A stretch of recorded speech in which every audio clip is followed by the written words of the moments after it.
आप सभी को जय श्री कृष्णा, राधे राधे, जय माता दी। आप सब कैसे हैं? आशा करती हूँ आप सब अच्छे होंगे।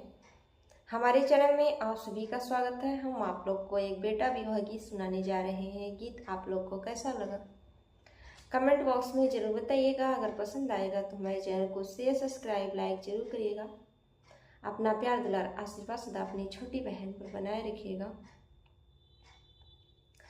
सीता बियहि रामा घरे लावटले हो, आई के दुवरिया पे ठाढ़ जी।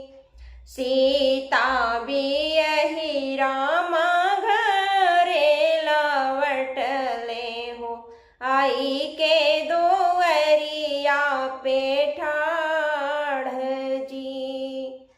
भीतरा से निकलेली मैया कौशल्या हो, कैसन बाबू रही ससुराल जी। भीतरा से निकलेली मैया कौशल्या हो, कैसन रही बाबू ससुरारी जी। सासुर के गुण मैया कितना बखानी हो, सासो गंगा जल पानी जी।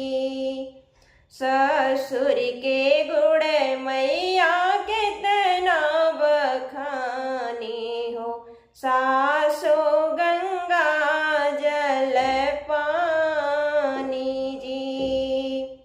साला से सरहज मैया अधिक पियारी हो, बड़ा नीक लगे ससुरारी जी।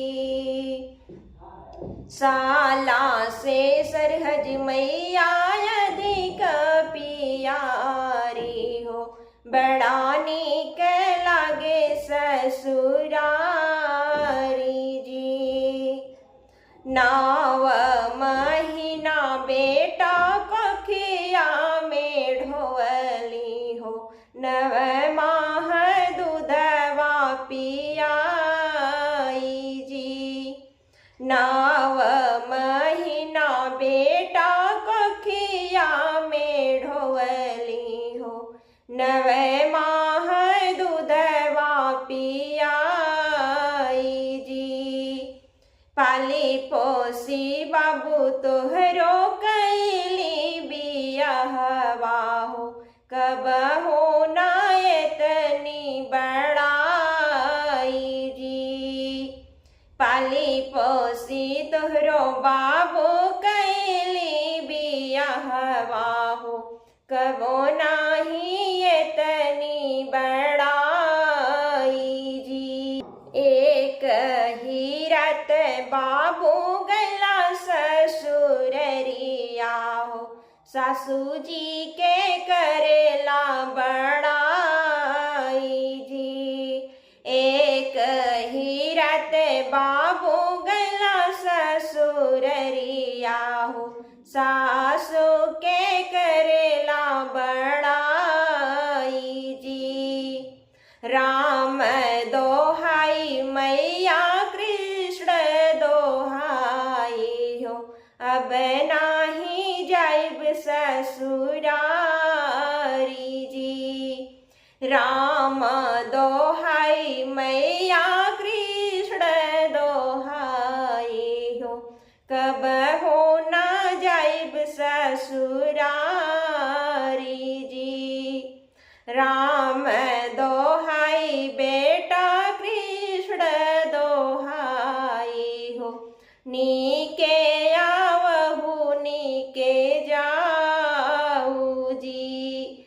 राम दोहाई बेटा कृष्ण दोहाई हो, नीके आवहु नीके जाऊ जी।